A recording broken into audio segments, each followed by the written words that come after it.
I know that that everything on paper seemed like, okay, the Clippers have a legit shot. They have a legit shot. He wants a meeting with them, and like, okay, it's a possibility. They got Jerry West, and they have Doc Rivers, and they have Lawrence Frank, and they kept Michael Winger, their GM, and they have Steve Ballmer, who's willing to throw money at anything. They'll build a new practice facility. They're trying to build a new arena. Like all of these things. Okay, Paul George was out of nowhere. So I guess Cuttino, what does it say about? Let's go from this aspect of it this hour. What does it say? Does it say anything about LeBron James that he couldn't close with Kawhi Leonard? No, you know what? I think Kawhi Leonard's mind was already set up. He just wanted to weigh his options. It's not about LeBron James closing Kawhi Leonard. I seriously, like AD said earlier, Kawhi Leonard is built from a different cloth, right? And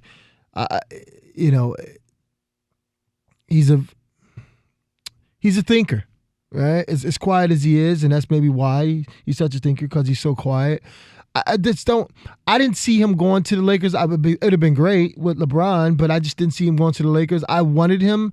My heart wanted him with the Clippers because, me having a history with the Clippers and having Doc Rivers and all those guys on the staff, have such a great player to build around. I just didn't see the whole Paul George thing. And as far as LeBron, he can only do but so much, People want to beat LeBron. You know what I mean? So if AD agent wasn't Rich Paul, I don't think that he would have got the AD. It is fascinating, though, because the image that LeBron wants to put out, though, is that he wants to, hey, man, I just want to help everybody else grow their thing, right? Like I want to, and That's I want to. True, though. I think it is That's true. People didn't want to play with Kobe. They wanted to beat Kobe, and it wasn't in a bad day like he's a bad person. It was just like, you've been beating up on us for all these years. We want to beat up on you. We don't want to go join you. We want to play against you, kind of thing. And it's just fair. That's fair. You think that's what it was with Kobe? Yeah. You don't think it was that Kobe wanted to take the big shot? Kobe's like, look, I need a number two. No, that's one of them. But because part of the narrative is that LeBron said to Kawhi, like, look, I just want to facilitate. Like, I understand where I am in my life. Right. Like, right. I need other guys. My problem with the LeBron saying, like, I want to set you up for success, he would still want the ball and want to make the pass, whereas like Kawhi's like, well, that ain't kind of how it goes now. Like, I'm the guy. I'm the guy now. I was the guy in San Antonio. I was the guy in Toronto. Like, I'm going to kind of be the guy. I don't need you. I don't necessarily need your help. I think LeBron's so good. It's different from Kobe, right? Kobe's amazing. One of the best two guards ever. Arguably 1A and 1B, Michael Kobe kind of thing. But I think LeBron's a different beast, right? He's like a Magic. So he doesn't really have to score. And he doesn't have to. Like, LeBron can get 20-something in his sleep and don't really have to dominate the ball. That's what's crazy about LeBron is he has a chance, if he plays 6 more years, he ends up playing with his son, to be the all-time scoring leader in the history of the NBA. That's crazy. Scoring is not even what he necessarily does best. He never came in scoring. Right. Well, he came in scoring without being a scorer. No, I'm saying, but you come in like, oh, he's a scorer. Right. No, that wasn't LeBron. Right. You know what I mean? All right, to be top 10 is crazy. So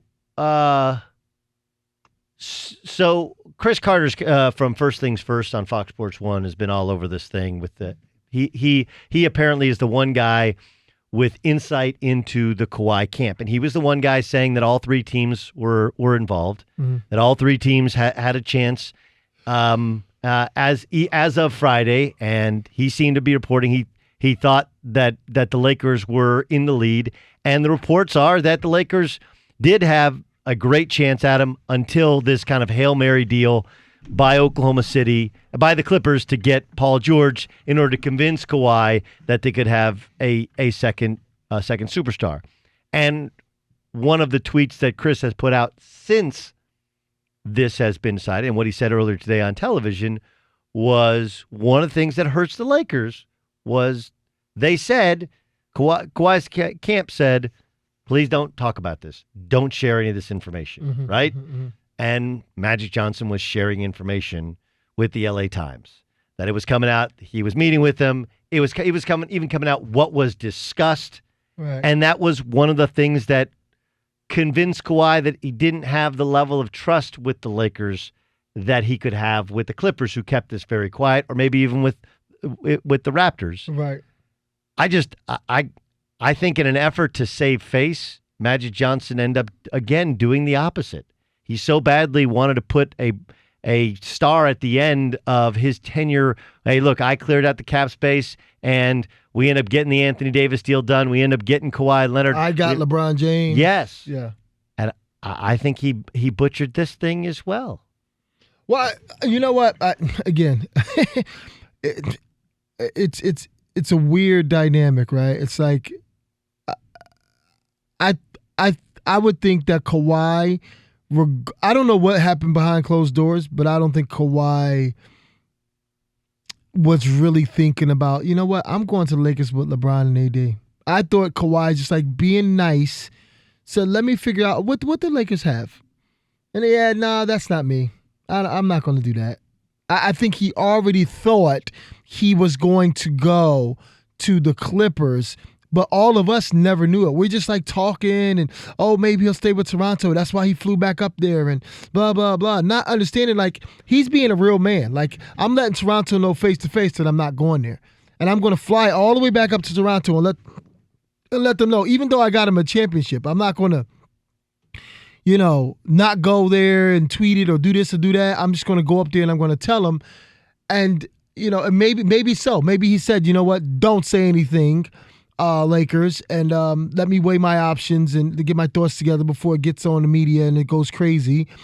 And Magic may have said, I don't know. I have no clue about that. So here's the tweet from Chris Carter. All the information that leaked from Magic's conversation with Kawhi's team didn't help the Lakers' case. And I got to tell you, like, I'm led to believe that that's accurate. Right. When you already have kind of trust issues with the Lakers because of what Magic has previously said, because you have trust issues with, who's running and making decisions, because there is the thought that Rich Paul is controlling things with the roster. Mm-hmm. And then you ask somebody, hey, please don't say anything to anybody about anything. Don't say nothing to nobody. Right. It's like in Goodfellas. Don't say nothing. Don't say nothing to nobody. Don't go buy nothing, right? Like, take it back. Take it back. She comes in with a fur coat. She's got a Cadillac out front. Take it back. Take it back. Right? This is what the Lakers did. This is what Magic did. Like, we said, don't say nothing to nobody, and he's talking to the LA Times. I mean, he can't hold himself, right? Magic is just, he's a big marketing guy. Magic is Magic, right? He's one of the oracles. You know what I mean? You can't tell Magic not to say anything. People ask Magic questions all day, every day. He's got to say something, right? You say, I don't work for the Lakers anymore. I don't work for the Lakers anymore. I work for Magic Johnson Corporate. I want the Lakers to, even if you, like, there's plenty of time for victory laps after victory has been done. Yeah, he's got to hold his water. Right? Like, once, if Kawhi signed. If that's what they said, don't say anything. He said don't say nothing to nobody. Yeah, that's a tough one. Skip Bayless is hating this one right now. When you first got to the Clippers, what year was it? 05, 06. Doug Gottlieb, Cuttino Mobley in for Danettes. So 05, you guys were in Staples. So it's not. This is not. Yeah, we're in Staples. This is not LA Sports Arena Clippers. I only tell you, growing up in Southern California, I was a junior in high school. I think I want to say junior in high school. Mm-hmm. And I took my high school girlfriend to a Clippers-Pistons game. I wanted to see Isaiah Thomas play. Mm-hmm. Isaiah Thomas he was the toughest hombre I'd ever seen play a point guard position. Like, I want to go see him play. Mm-hmm.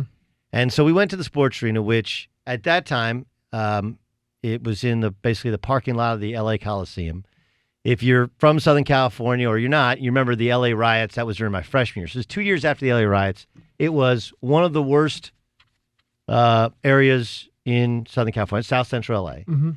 The arena was a complete dump, and the team was actually decent, but no one outside of Billy Crystal went. We bought 2 third-row seats for $40 a piece. It was like I had birthday money, and I wanted to go see him play. That's funny. And so it was $40, and we sat in the third row in our seats, and there was nobody in the first 2 rows, so we snuck around, and we sat courtside to watch the Detroit Pistons with the microwave and with Isaiah Thomas and whatever take on the LA Clippers.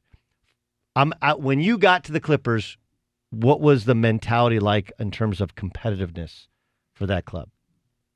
I mean, well, for me, it's I remember making this choice, and I evaluated a few different teams, and me coming off a year with Sacramento, my thing was I wanted a challenge, right? I wanted to go somewhere where I know I can my footprint. It makes some type of sense, right? So I said, okay, Clippers, I'm looking at them. Oh, they haven't made the playoffs. But I looked at their roster, and there's Elton Brand, there's Corey Maggette. You had Mike Dunleavy, good with his X and O's. And you had some core guys that were really good. So I'm sitting there, I'm thinking, okay, you got 20 and 10. You have a 20 guy, Corey Maggette, a 20 and 10, and Elton Brand. I think I can go there. I like Sean Livingston. He's a really good up-and-coming point guard. They were 27 and 55 the year before you got there. Yeah. Were they? Yeah. Yeah. So and you guys were 28 and 54 in your first year. No. 2003. No, I got there in 2005. Oh, 2005. Excuse me. Okay. I got so 37 and 45 the year before you got there. Yeah. And then your first year, you guys flipped that, and you're 47 and 35. Yeah, we went to the playoffs. Yeah. First year in, I don't know, 14-something years. But, a reporter asked me, I was like, what do you think, why do you think you're different? I said, because I know how to play basketball, right? I'm not saying we're going to win the championship, but we were literally a game away from going to the Western Conference Finals. That's the funny thing, right? It was just some stupid calls that happened. But anyway, I just felt that with the core group of guys, and I think, and Doug, you know this, like when you're playing basketball, there's a lot of guys that can do a lot of things. But then there's guys that like sacrifice, the Shane Battiers of the world, sure, that sacrifice for the betterment of the team so the other guys can do well. Because if I try to be selfish and take over, it'll disrupt the whole chemistry of the team. So my thing is I got to plug in place, right? So that was just my whole thing. It's like, yeah, I can score 22, 25 points. I can do that. But what do we need? All right, we need Cuttino to give me 17 and solid on both ends of the court and, doing all that type of stuff. And then for me, I'm like, okay, that's what you need to do so Corey Maggette can live and Elton Brand can live, and you have Sam Cassell helping me in the backcourt to run the team. And I think people didn't, again, like we all think, oh, it's just the Clippers, oh, you're going to be anybody. No, we went to the playoffs. We're fine. You know what I mean? Like, this is what we're supposed to do. But, I mean, all that said, and it took a ton of faith, and they had that was a super talented team. Mm-hmm. Like, to get from that place... Mm-hmm.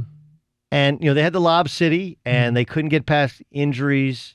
Maybe they basically couldn't beat the Warriors. Mm-hmm. They couldn't get out of their own way. Mm-hmm. To get to a place to where, and I understand it's just the off season, they're favored to win an NBA championship. Yeah, right. And it's a completely reasonable, kind of short lived. You think about it, it's 14 years, and now you're favored. 14 years, because I went there in 05, 06.